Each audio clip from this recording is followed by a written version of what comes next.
Lieutenant Casey Marsh had exactly 31 soldiers under her command, a mountain pass 11 meters wide at its narrowest point, and 6 minutes to hold both before Colonel Osai's retreating column would clear the valley behind her. She wrote the 6 minutes down on the inside of her wrist in grease pencil, the way she'd written every critical number since officer training, because grease pencil didn't fail when your hands were shaking too hard to trust your memory, and because some part of her, even as she wrote it, already suspected 6 minutes was going to be a number that mattered a great deal more than its size suggested. The order had come down the chain 20 minutes earlier, relayed through Corporal Nadia Petrosian's radio in the clipped, urgent shorthand of a regiment in full, desperate retreat. "Hold the Kestrel Pass," Colonel Osai's voice had said, thin and static-cracked but unmistakably steady, the voice of a man who had already done the math on what he was asking and had decided, with visible reluctance, that there was no version of the retreat that didn't require someone to pay this particular cost. 6 minutes, Lieutenant, that's all I need. The column clears the valley floor in 6 minutes if the pass holds. After that, fall back to Rally Point 3 and rejoin the main body. I am not ordering you to die up there, Marsh. I am ordering you to buy 6 minutes, and then I am ordering you to run. Copy 6 minutes, then fall back, Casey had said, and had meant it in the moment she said it with her whole heart. She had 31 soldiers, a scattering of prepared fighting positions dug hastily into the pass's rocky shoulders over the previous 2 days by an engineer platoon that had since retreated with the rest of the column, 4 anti-armor launchers with a combined total of 11 remaining rounds, and an approaching Syndral hegemony armored advance that her own scout reports estimated at no fewer than 40 vehicles, backed by mechanized infantry numbering somewhere north of 300. 6 minutes, Staff Sergeant Elias Kamiko repeated, settling into the fighting position beside her with the unhurried, deliberate calm of a man who had survived 11 years of exactly this kind of arithmetic and had long ago stopped letting the numbers show on his face. That's not a fight, Lieutenant. That's a speed bump with extra steps. That's the order, Casey said. I know it's the order, Elias said. I'm just telling you what it is, so you don't spend the next 6 minutes surprised by what it turns into. He checked the charge on his rifle with the same unhurried care he brought to everything, and looked out at the narrow throat of the pass, at the dust already rising on the horizon, where the hegemony advance was closing the distance faster than anyone had projected. You give the order to fall back the second that column clears, Lieutenant, not a second later. I don't care what's happening down here when the clock runs out. You get these kids moving. I will, Casey said, and believed in that moment that she meant it completely. She had commanded this platoon for 8 months, long enough to know most of their names before she knew their service records, long enough to know that Private Reyes carried a photograph of his younger sister in his left breast pocket, that Corporal Diallo hummed old marching songs under his breath when he was nervous and didn't seem to know he was doing it, that Petrosian had transferred into communications from a supply depot posting because she'd wanted, in her own words, to actually matter to somebody. Even if it scared me. She knew Staff Sergeant Kamiko had buried 2 platoons before this one in 2 different wars, and had told her once, quietly, over a shared ration in the back of a transport, that the only thing that ever got easier about it was knowing, clearer each time, exactly what he owed the soldiers still standing. She thought about all of that now, moving down the hastily dug fighting line with a canteen and a word for every position, checking sightlines, checking morale, checking the things that didn't show up on any equipment manifest but mattered more, in moments like this one, than anything that did. You scared, Lieutenant? Private Reyes asked her, as she crouched beside his position in the pass's eastern shoulder, watching him settle a fresh magazine into his rifle with hands that weren't quite steady. Yeah, Casey said honestly, because she had decided a long time ago that lying to her soldiers about fear helped no one, and cost trust she couldn't afford to spend carelessly. I am. I think everybody up here probably is, if they're honest about it. Doesn't change what we're here to do. No, ma'am, Reyes agreed, and some of the shake left his hands, not because the fear was gone, but because it no longer had to be carried alone. She moved on down the line toward the center position where she would spend the engagement's opening minutes, and did not let herself think any further about photographs in breast pockets, or humming she wasn't supposed to notice, or how many names on this roster she would still be able to say out loud, with the same easy familiarity once 6 minutes had come and gone. The hegemony advance reached the mouth of the pass 4 minutes into the engagement, and Casey understood, watching the first wave of armored vehicles begin their approach through her position's narrow firing lane, that the platoon's 11 remaining anti-armor rounds were going to have to work considerably harder than 11 rounds against 40 vehicles should reasonably be expected to. Fire teams, hold until they're inside the choke point, she called over the platoon's short-range comm, her voice steadier than she felt. Don't waste a shot on anything still in the open ground. We make every round count, or we don't make 6 minutes at all. The pass's geography, at least, worked in their favor. A narrow defile flanked by steep rock walls that forced the hegemony's numerically overwhelming advance into a column no more than 3 vehicles wide at any given point, funneling an army that could have simply walked around, and over 31 dug-in defenders under any other circumstances into a bottleneck where number superiority mattered considerably less than position and patience. The first anti-armor round struck the lead vehicle at 40 meters, exactly where Casey's fire teams had been briefed to wait for it, and the vehicle's forward momentum carried its burning wreckage another 15 meters before it finally ground to a halt, blocking the pass's already narrow throat and forcing the second wave of advancing armor to slow, reroute, funnel even more tightly through the reduced gap the wreckage had left behind. That's one, Elias called, already tracking the second vehicle through his own weapon's sights.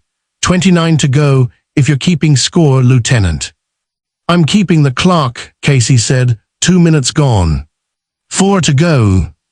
They held the choke point for the next 2 minutes, with a grim, disciplined efficiency that surprised even Casey, who had trained this platoon personally for the past 8 months, and still found herself startled by how steady 31 exhausted, badly outnumbered soldiers could remain when the alternative to steadiness was watching the column behind them get caught in open ground by an armored advance that would tear through unprotected retreating infantry with brutal mechanical efficiency. At the 5-minute mark, with 1 minute remaining on Casey's grease pencil countdown, Corporal Petrosian's radio crackled with an update that changed everything. Colonel Osai, actual, came the transmission, tight with barely restrained urgency. Column has encountered unexpected terrain obstruction at the valley's eastern bend. Revised clearance estimate is 51 additional minutes, not 6. I say again, 51 additional minutes. Marsh, I need you to understand what I'm asking before I ask it. Casey felt the number land in her chest like a physical blow. 51 minutes, not 6. 57 minutes total, against 40 vehicles and 300 infantry, with 11 anti-armor rounds, 10, now, with 1 already spent, and 31 soldiers who had signed on to buy the column 6 minutes, not nearly an hour. Say again, Colonel, she said, her voice carefully controlled despite the roaring in her ears. Confirm 51 additional minutes. Confirmed, Osei said, and something in his voice, even through the radio's static, carried the unmistakable weight of a commander who understood exactly what he was asking and hated every word of it. Marsh, I'm not going to pretend this is a request I can make lightly or one you're obligated to honor beyond what I originally ordered. You've already bought this column 6 minutes. That was the deal. If you fall back now to rally point 3, exactly as originally planned, no one in this regiment will ever question that decision, and I will not order otherwise. But if that pass falls in the next 51 minutes, the column dies in open ground, all of it, everyone behind you. I need you to hold. I cannot in good conscience order you to. I am asking. Casey looked out at the pass, at the burning wreckage of the first destroyed vehicle still blocking the throat of the defile, at the mass of hegemony armor and infantry visibly regrouping beyond it, preparing for a second, more concentrated push now that their initial advance had been checked. She looked at Staff Sergeant Kamiko, who had heard the same transmission over his own headset and was watching her with an expression that offered no answer, only the quiet, steady patience of a man who understood this decision belonged to her alone. "Colonel," she said finally, "we'll hold." Overrider Task Commander Vrain Salu watched the destruction of his lead vehicle with a professional, methodical calm that had carried him through 11 successful armored campaigns across 3 separate theaters of the Syndral hegemony's long, grinding war of expansion. Single anti-armor position eliminated on the second volley, his tactical officer reported, reviewing the sensor data from the engagement's opening seconds. Enemy force estimated at platoon strength, no more than 35 personnel dug into hasty defensive positions with minimal fortification. This obstruction should not require more than an additional 12 minutes to clear, Task Commander. "Then clear it," Vrain said, with the flat, unhurried confidence of a commander who had faced considerably larger and better prepared defensive positions than a single platoon holding a mountain pass, with what his own doctrine's threat assessment classified as negligible anti-armor capability remaining. The second push, launched roughly 90 seconds after the first vehicle's destruction, drove 3 additional armored units into the pass's narrow throat, supported by a concentrated infantry advance meant to overwhelm the defender's position through sheer weight of numbers rather than any particular tactical subtlety. The standard, brutally effective doctrine that had broken every comparable defensive position Vrain's forces had encountered across 11 years of campaign experience. It did not break this one. "Report," Vrain said. 12 minutes into an engagement, his own tactical projections had confidently estimated would require no more than a fraction of that time.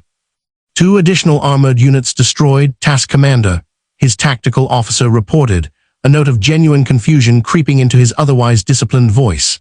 "Infantry advance repelled with significant casualties. The defender's position remains, by every measure our doctrine uses to assess combat effectiveness, considerably degraded. Ammunition reserves should be approaching critical depletion. Personnel casualties confirmed at approximately 40% of initial platoon strength. And yet the position holds." Vrain studied the tactical display for a long, silent moment, watching the small, stubborn marker representing 31, now, by his own casualty estimates, perhaps 18, human defenders continue to hold a position that his 11 years of campaign experience insisted should already have collapsed. "Continue the assault," he said finally. "Concentrate infantry pressure on the western flank. If the position's defenders are as depleted as our estimates suggest, sustained pressure across multiple simultaneous vectors should overwhelm their remaining capacity to respond." Staff Sergeant Elias Kamiko pressed a field dressing against the wound in Private Reyes' shoulder with the same unhurried, methodical care he brought to everything, while the young soldier gritted his teeth against the pain and kept his rifle trained on the pass's western approach with the other hand. "You're staying on that line, Reyes," Elias said, not a question. "Wasn't planning on going anywhere else, Sergeant," Reyes managed through clenched teeth. 18 minutes into an engagement that should have lasted 6, the platoon's casualty count stood at 11 wounded, 3 confirmed dead, and every remaining soldier operating on the particular grim, focused exhaustion of people who had long since stopped counting how many hours remained and had started counting, instead, only how many rounds each fighting position still had left. "Ammunition status," Casey called, moving low along the defensive line between exchanges of fire, checking in with each position with the same steady, deliberate calm she'd maintained since the engagement's opening minutes, even as that calm cost her something with every passing minute that she didn't let show. "Position 2, 40 rounds remaining, no more anti-armor capability," came the report from Corporal Diallo, dug into the pass's eastern shoulder. "Position 3's down to small arms only, Lieutenant. We spent our last anti-armor round 11 minutes ago."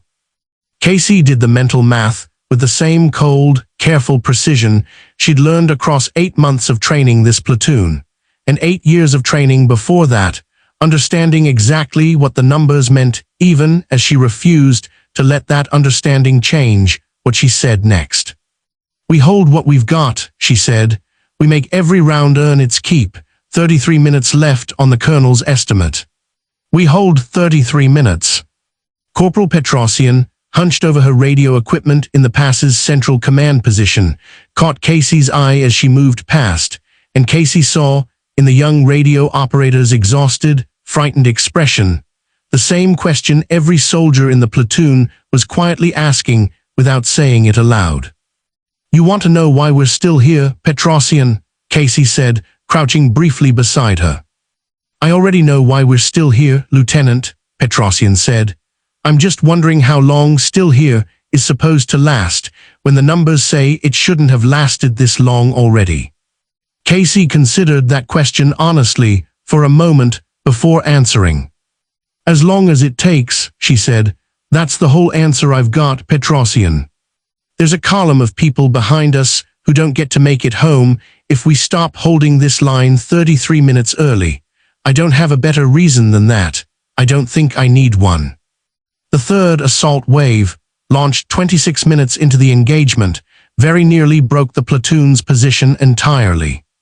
Overrider Task Commander Vrain Salu had committed the bulk of his remaining armored strength to a concentrated push through the pass's center, calculating, with the cold, methodical confidence of 11 years of successful campaign doctrine, that a defensive position already reduced to an estimated 15 to 18 effective combatants, operating with severely depleted ammunition reserves, could not reasonably withstand a full, coordinated assault across every remaining approach vector simultaneously. It very nearly proved him right. Casey watched, with a rising, cold dread she fought hard to keep from her voice, as the Western fighting position, down to 4 soldiers, all wounded, ammunition critically low, began to buckle under the weight of a concentrated infantry push that outnumbered its remaining defenders by a margin of nearly 20 to 1. "Position 2 is being overrun," came the frantic report over the platoon's comm. "We need reinforcement now, or we lose the western flank entirely." Casey had, at that moment, exactly 6 soldiers not already committed to holding the pass's other approaches. Soldiers she needed, desperately, to maintain the defensive integrity of the positions currently holding, and whose reassignment to reinforce the collapsing western flank would leave those other positions dangerously thin in turn. She made the decision in under 3 seconds, the particular fast, unforgiving calculus of a battlefield where every choice cost something, and the only real question was which cost the platoon could actually survive. "Kamiko, take 4 with you, reinforce position 2, she said. "I'll hold the center with what's left." "Lieutenant," Elias started. "That's an order, Sergeant," Casey said, already moving toward the central position herself, her own weapon raised toward the approaching infantry advance. "Go, now." Elias went, and Casey held the center alone alongside 2 remaining soldiers for nearly 4 minutes. 4 minutes that would, in the after-action reports filed weeks later, become the single most extensively studied portion of an engagement that would eventually be studied, in exhaustive detail, across multiple military academies on both sides of the conflict. Until Elias' reinforcement of the western flank finally stabilized the position enough to redirect 2 soldiers back to support the center. "Position 2 holding," came Elias' report, breathless and grim. "Barely, Lieutenant." "Barely holding." "Barely's good enough," Casey said. "Barely's all any of us have got left." In the brief, ragged lull that followed the third assault's repulsion, Casey found Corporal Diallo slumped against the eastern position's rock wall, a field dressing pressed hard against a wound along his ribs, still humming, under his breath, the same fragment of an old marching tune Casey had noticed months earlier and never mentioned. "You're bleeding through that dressing, Corporal," she said, kneeling beside him. "Aware of that, Lieutenant," Diallo said, with a thin, exhausted attempt at humor. "Wasn't planning on mentioning it. Didn't want anybody pulling me off the line over a little hole in my side." "How bad?" Casey asked. "Bad enough I'm not running anywhere fast," Diallo admitted. Not bad enough I can't still hold this position and put rounds where they need to go. I'd like to stay on the line, Lieutenant, if it's my call to make." Casey looked at him for a long moment, at the blood already soaking through the dressing, at the steady, deliberate way he kept his weapon trained on the approach despite it, at the quiet, stubborn refusal in his eyes that she recognized, by now, in nearly every soldier still standing along this line. "It's your call," she said finally. "Sing if it helps. I won't tell anyone I heard you." "Wasn't planning on stopping either way, ma'am," Diallo said, and went back to watching the pass, humming softly under the sound of distant engines regrouping beyond the smoke. Casey moved on down the line, checking positions, checking wounds, checking the particular quiet resolve that had settled over every soldier still capable of holding a weapon, and found, with something between grief and fierce, aching pride, that not one of them had asked her, even once, whether they were going to make it. They had only asked, each in their own way, whether they were still needed. She had not run out of a true answer yet. Overrider Task Commander Vrain Salu reviewed the third assault's failure with a controlled, professional composure that was, by the engagement's 30-minute mark, beginning to show genuine cracks. "Casualty estimates on the defending position?" he asked, his voice tighter than it had been at any previous point in the engagement. "Our own casualty assessments suggest the defenders should be operating at no more than 8 to 10 effective combatants remaining, Task Commander," his tactical officer reported. "Ammunition reserves should, by any reasonable projection, be functionally exhausted, and yet the position continues to hold, redistributing its remaining strength between threatened sectors with what our own analysis describes as remarkably efficient tactical coordination, given their circumstances." Vrain stood before the tactical display for a long moment, studying the small, stubborn marker that represented a defensive position his doctrine, his experience, and every reasonable military calculation available to him insisted should have collapsed at least 20 minutes earlier. "I do not understand," he said finally, quietly more to himself than to his assembled staff, "what strategic value this position could possibly still offer its command that would justify the cost these defenders are absorbing to maintain it. Every calculation I am aware of suggests that a retreating column, given 30 minutes of head start, has already achieved sufficient separation to survive without further delay imposed on our advance. What are they still buying that is worth this cost?" His intelligence officer, a younger Syndral officer who had, over the course of the engagement, begun quietly compiling notes on human combat behavior that would later form the basis of an extensively cited campaign study, offered the only answer available to either of them.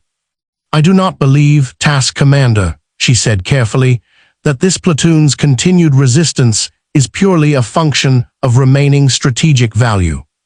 I believe it may be, at this point, a function of something closer to obligation, a belief, on the part of these defenders, that having accepted the responsibility of buying time for their retreating column, they are bound to continue honoring that responsibility for as long as physically possible, regardless of whether the original strategic calculation still justifies the cost."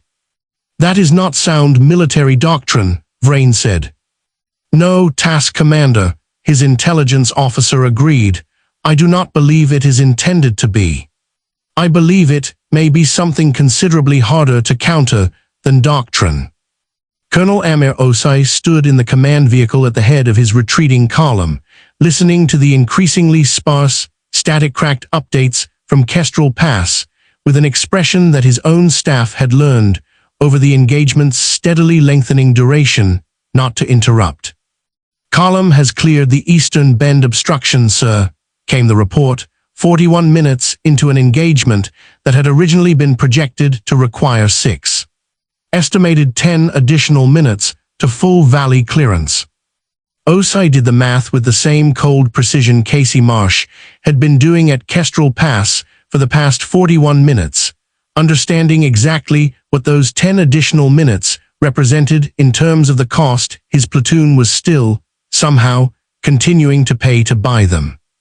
"Get me a direct line to Lieutenant Marsh," he said. The connection, when it finally came through, carried the unmistakable sound of an engagement still very much in progress. Distant weapons fire, the tight, controlled urgency of soldiers communicating under active fire, and beneath all of it, Casey Marsh's voice, exhausted but steady, responding to his call with the same disciplined calm she'd carried through every prior transmission. "Colonel Osei, actual," Casey said. "Lieutenant," Osei said, and found for a moment that he had no adequate words for what he was about to ask, or for what he already understood this platoon had already given far beyond what any reasonable order should have required of them. "Column requires 10 additional minutes to achieve full clearance. I am authorizing immediate withdrawal for your position, effective now, regardless of the timeline.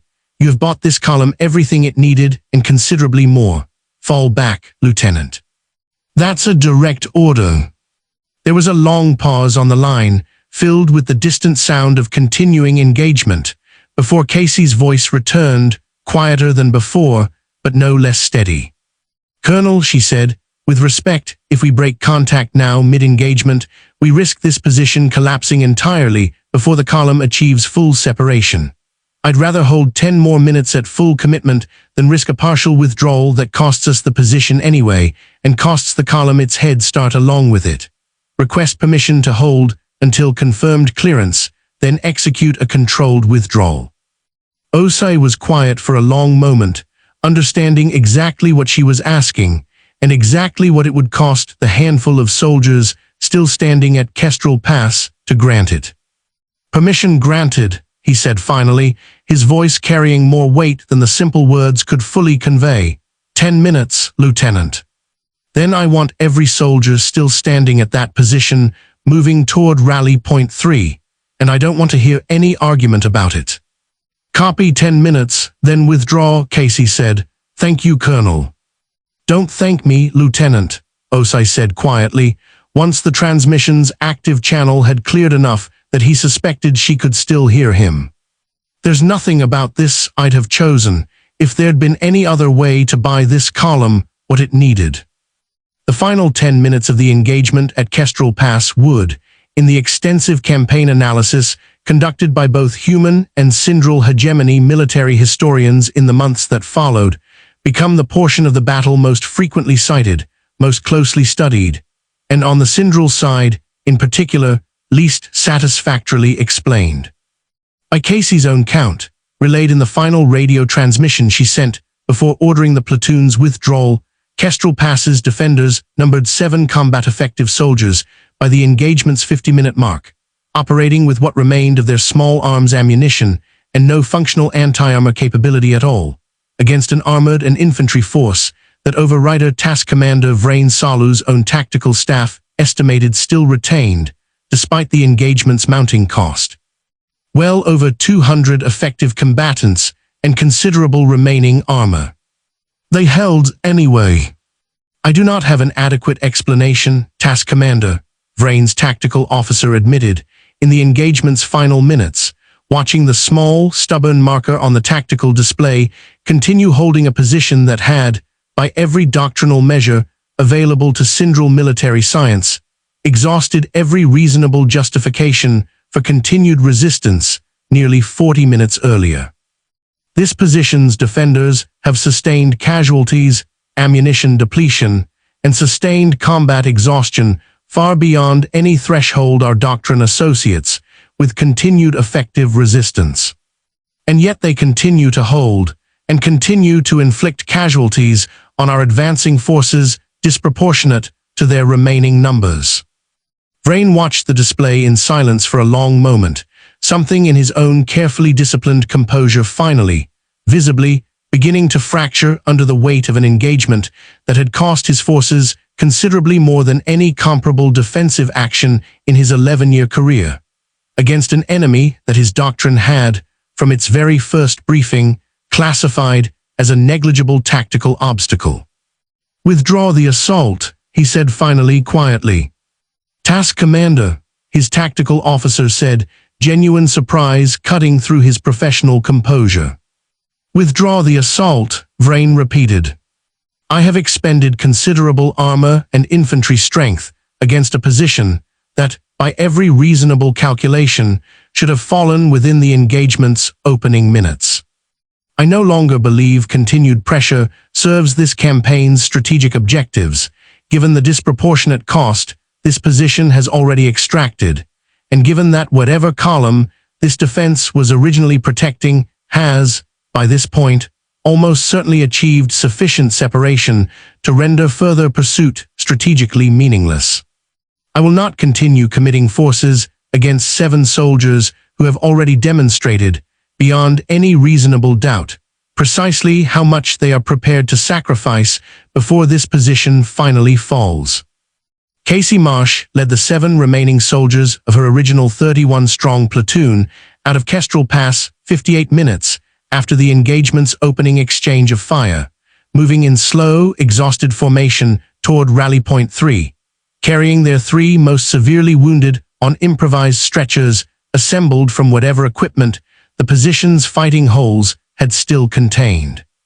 She did not look back at the pass itself, at the burning wreckage of 11 destroyed hegemony vehicles, at the fighting positions that had, for nearly an hour, held a line that every reasonable military calculation had insisted could not be held for more than a fraction of that time. She found, no particular need to look back.